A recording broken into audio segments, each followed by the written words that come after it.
A čo plánujete urobiť s peniazmi a ako ďaleko sa chcete dostať? Ja vám to poviem s klasikom. Asi kúpim niečo užitočné do domácnosti. Napríklad rum. Ale je to tak... To sa investuje všelikde. Je veľa vecí, ktoré treba porobiť okolo. Dcera má starý dom, druhá dcera tiež potrebuje sem tam nejaké peniaze, tak dostanú niečo a niečo si aj my necháme. Aby Budete cestovať? vyrili. Aj to. Je nejaká krajina, ktorú máte vysnenú a chceli by ste ešte navštíviť?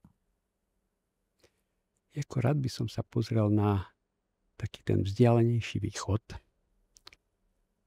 Ale neviem, či by to bolo morálne trepať sa taký kus sveta za také peniaze. Ako môžem si ich dovoliť, ale nejak nepasuje mi to. Ale ešte rád by som sa pozrel do Iránu. To nie je až tak ďaleko. Irán, Azerbajdžan.